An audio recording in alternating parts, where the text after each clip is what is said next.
And then we're going to do a full face portrait using the China marker, or I think you guys are calling it the grease pencil.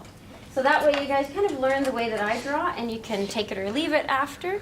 The way that I teach is follow me technique, so we're just going to go step at a time, which is a really good life skill anyway. Break things down into small steps. And then if you're curious after as to how you can go further with it, I do have some online stuff that I can share with you, and certainly always willing to let you know when I do drawing workshops. I also love comic books, working on a graphic novel right now, but I also have a dream of doing like the pure comic book, because I'm a really good scrapbook artist, but I'd love to do a pure comic book, so I'd love to see what you do. So all right, so the first thing we're going to do, we're going to try to set this up so you can see what I'm doing. We are going to draw super quickly a three-dimensional eye. So I have a very generic eye up here. And you don't have to worry if you don't see this particular one. I'm going to do the follow me on here.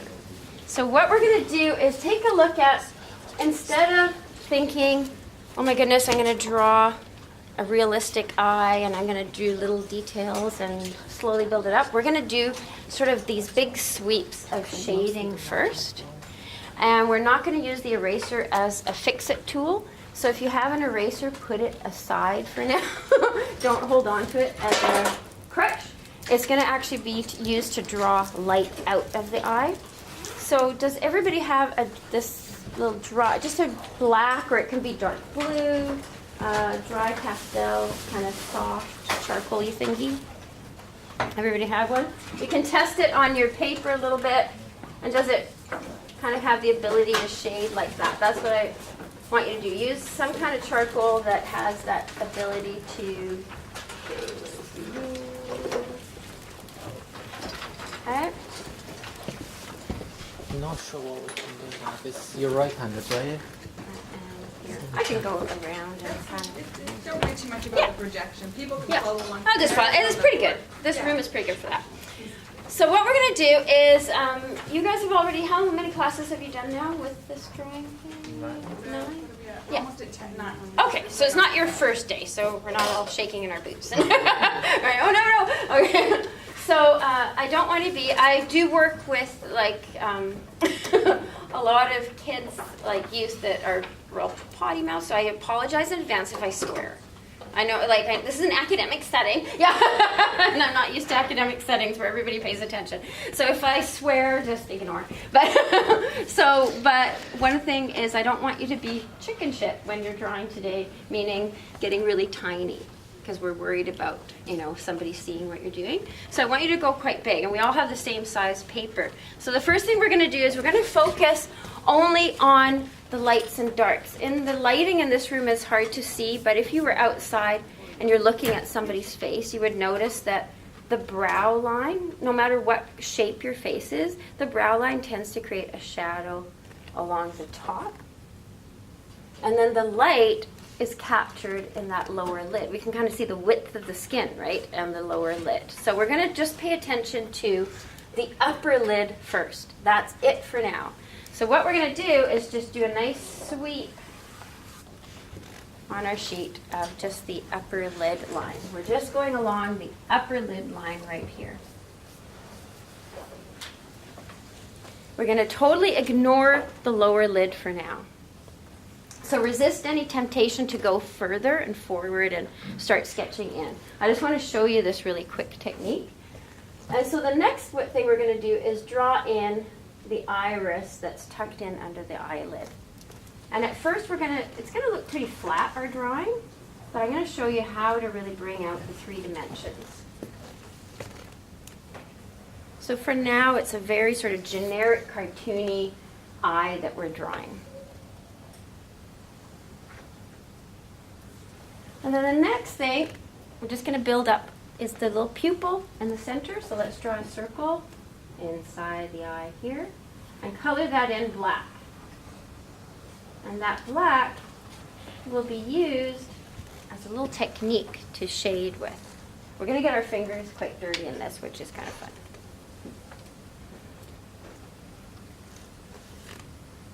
Next thing with this sort of generic eye that we have the way that it's open, we can see the upper lid line on this one. So let's draw a parallel line above the eye.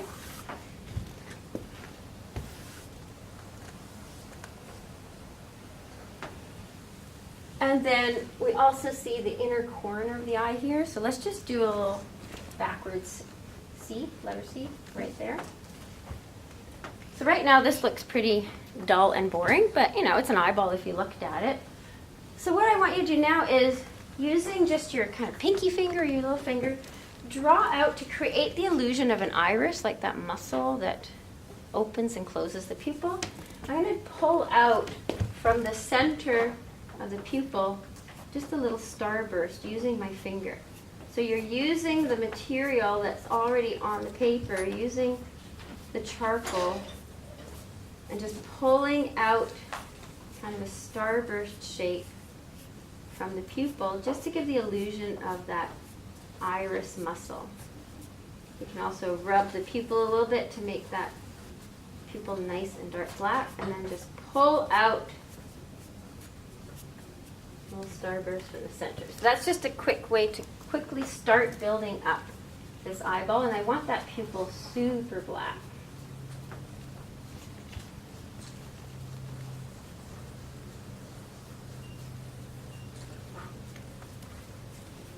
And again, we're totally ignoring the lower eyelid for now. So what I want to do now is take a look at the way that the shadow falls onto the eyelid by that upper eyelid. So what I'm going to do is just rub my finger using the charcoal that's already on there and letting the shading fall onto the eye right there.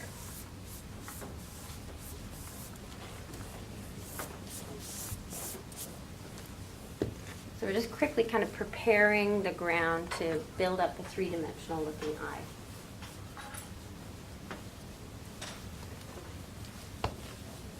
I'm going to go and pick up my charcoal again and really go super black on that upper eyelid, and again pull it down. So I'm giving myself these nice gray tones, dark tones. I'll color in the iris a little bit more and rub it. So I'm just laying groundwork now. So this eyeball is giving a little bit of illusion as I look up there of three dimension, but it still is this very sort of flat looking thing. So we're going to keep going, and we can see that there is this nice, in the outer corner of the eye, there's some shading starting to happen. So I'm just going to start rubbing in the outer corner right there and along that eyelid line. So now I'm starting to literally flesh out this eyeball, and just using the dirt that's already on the paper.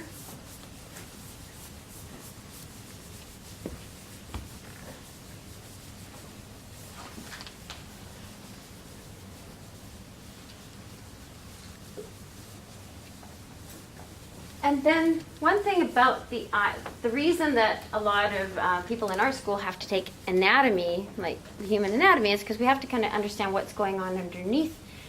And so the eye is not this sort of oval thing. It's obviously a ball that's in a socket. So inside, behind all this flesh is a ball. And we want to give the shading that spherical feel.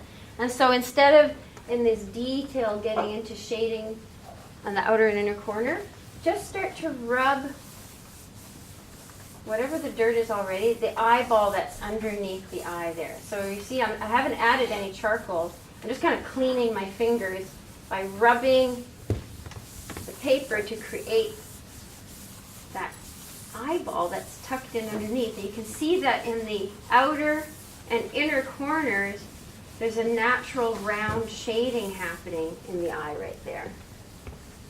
And so what we're doing is taking a look at that eyeball that's tucked into that fleshy socket, that you can see that in the inner corner and outer corner, there's a spherical shape happening as we shade the eyeball.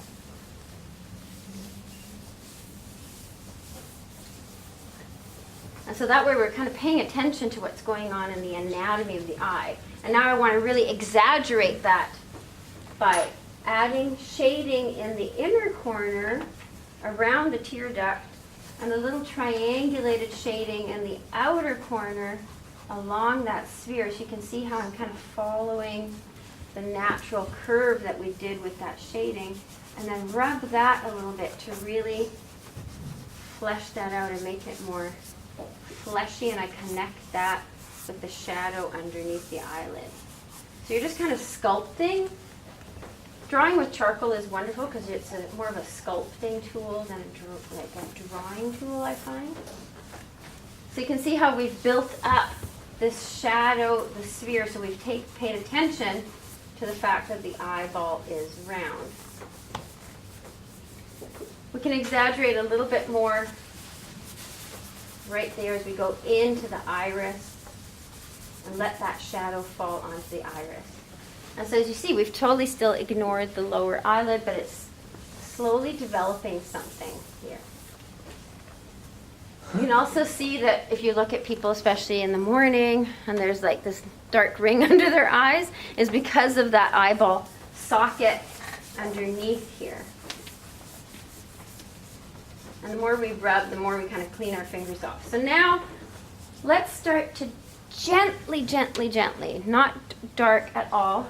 We're going to draw in a parallel line for the lower eyelid. So I'm going to just gently run my charcoal along the bottom in a parallel double line, so we give that illusion that we see that flesh. So we see that double lower eyelid line there.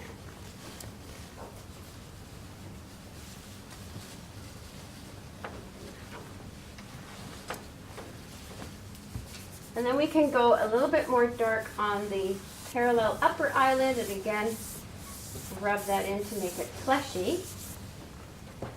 So all I did on the lower one is just go super gentle, super light, so that I get that different dimension. The upper eyelid is darker than the lower eyelid in this particular case. And now the one thing that happens, especially in figure drawing, that you will be starting next week, I think, in comics, in animation, is the action line. So the action line meaning like wherever somebody's like moving forward, where the spine is going. So there's another thing in drawing is like the action line of how something grows. So if I'm drawing a portrait of a human and I'm drawing the hair, I'm going to draw it from the root outward. If I draw it from outside in, it'll have this sort of clunky feeling. So what I want to do with the eyelashes is I want to draw them along the action line. And so the way the eyelashes will exaggerate the fact that they go outward and up in the outer corners. So I'm going to run my charcoal along the upper eyelid and then scoop it out in the outer corners there. So what I'm doing is letting the eyelashes curve upward in the direction that they tend to grow. So I'm just going along the action line and letting those scoop. We also did that with the iris by pulling out the muscle along the action line, the way that the muscle is. Right. So you can see that all I did was pull out those eyelashes upward and out. And the lower eyelid just has a few tiny little lashes that grow out sort of in the center there. So now that I have sort of the main information, I want to pizzazz this a little bit. It's kind of dull. And so I'm going to start by adding much more dark charcoal in the outer corner, pulling that down. Much more charcoal in the inner corner, exaggerating the sphere of the eye.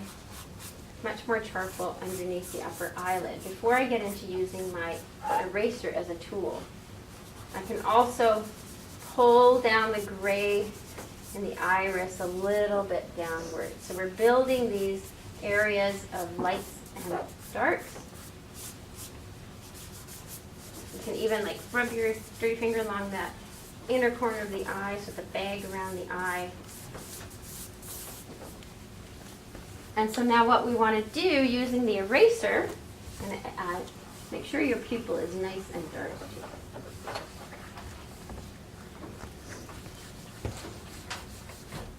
So does everybody have a little eraser, a little sharp edge?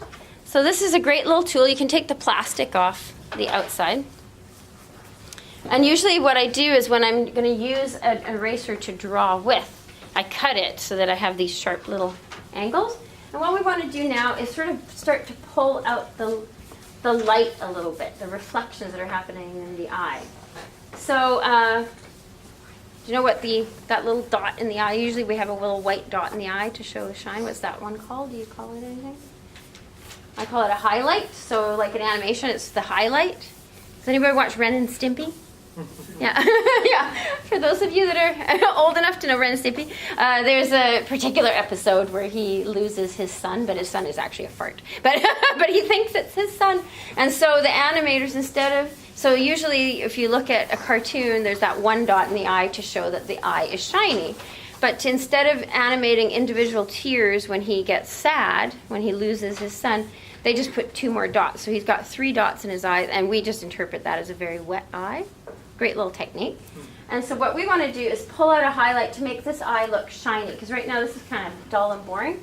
So what I'm going to do is pull out a little bit of light right there, and I'm going to cross the iris line. And what's great is if you don't like what you did, you can just rub your finger and add more charcoal. So all I did was just add that little shiny dot there, and it just immediately starts to feel a little bit wetter. I'm going to run my sharp edge along the eyelashes and pull out some lights there. So it just adds a little this interesting technique as we look at this eye and see that the lashes are kind of capturing a little bit of light. You can do the same underneath. So you just play with the light a little bit. Definitely want to put a little bit of wet highlight into the tear duct, because that's where the tears are coming out. So you want to get a little bit of wetness looking there. You can run the eraser along that eyelid line and here and there. Also, you can clean up your eyeball a little bit by pulling some white along there. So that's basically our 3D eye. One really cool technique that I've tended to do now in my portraits, and I don't know why I'm doing it, but I pull light down from the lower iris into the cheek, and it just gives this cool reflective illusion that this eye is really illuminated. And so as you can see up there, it looks pretty 3D. And it's an easy way, mine's kind of tricky, but it's just a super simple way to develop a 3-dimensional eye super quick. So you can do it really quickly by just using, all we did was upper eyelid, iris, pupil, pull it in, and then just engage that as long as you pay attention to that eyeball underneath. The same thing happens, what we're going to do next is a full face, but we're going to actually use China markers. So it's a very different technique because we're not massaging that as we do with charcoal.